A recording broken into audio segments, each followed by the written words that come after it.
नमस्कार दोस्तों। हरियाणा के खेल मंत्री गौरव गौतम की मुश्किलें बढ़ती जा रही हैं। पंजाब और हरियाणा हाई कोर्ट ने उन्हें एक कड़ा झटका देते हुए नोटिस का जवाब देने के लिए सिर्फ 3 दिनों का समय दिया और यह साफ कर दिया कि इस मामले की सुनवाई अब रोजाना यानी डे टू डे आधार पर होगी। कोर्ट का यह सख्त रुख दिखाता है कि अब नेताओं के लिए धर्म और संप्रदाय के नाम पर चुनावी फायदा उठाना आसान नहीं रहेगा। गौरव गौतम पर आरोप है कि उन्होंने हरियाणा विधानसभा चुनाव प्रचार के दौरान धार्मिक कार्यक्रम आयोजित कर वोट मांगे थे, जिससे चुनावी आचार संहिता का सीधा उल्लंघन हुआ। यह आरोप कांग्रेस के वरिष्ठ नेता करण सिंह दलाल ने लगाते हुए हाई कोर्ट में याचिका दायर की थी। उनका कहना है कि मंत्री ने न सिर्फ जनता को गुमराह किया बल्कि आस्था का सहारा लेकर वोट हासिल करने की कोशिश की, जो लोकतंत्र के लिए खतरनाक संकेत है। यह मामला सिर्फ गौरव गौतम तक सीमित नहीं बल्कि उन सभी नेताओं के लिए चेतावनी है जो धर्म, जाति, संप्रदाय के नाम पर सियासी रोटियां सेकते हैं।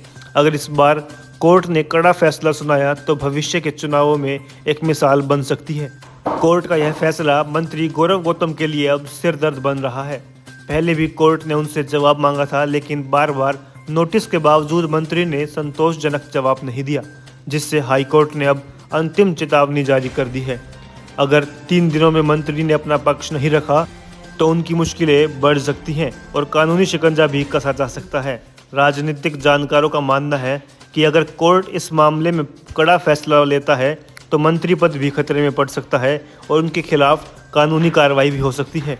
यह पूरा मामला भारतीय लोकतंत्र के लिए अहम मोड़ साबित हो सकता है। अक्सर देखा जाता है कि चुनाव के दौरान नेता वोट पाने के लिए पैसा, धर्म, जाति, संप्रदाय का सहारा लेते हैं।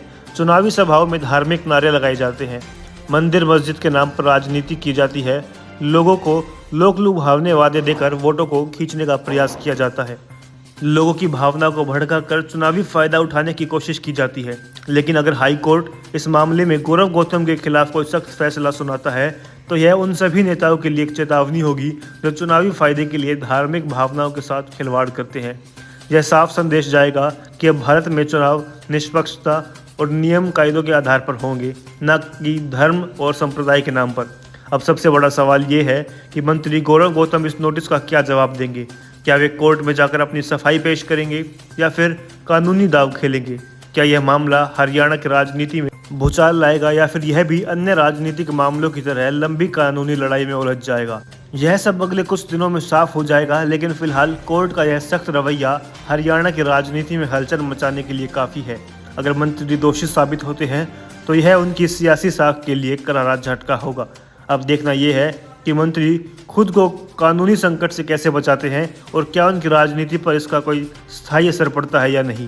कमेंट बॉक्स में आप अपनी अवश्य राय दें कि इस तरीके के जो नेता जाति और धर्म के नाम पर, पैसे के नाम पर, लोक लुभावने वादों के नाम पर लोगों की वोटों को हड़पने का काम करते हैं, उनके साथ कोर्ट का क्या रवैया होना चाहिए। धन्यवाद। जय हिंद, जय भारत।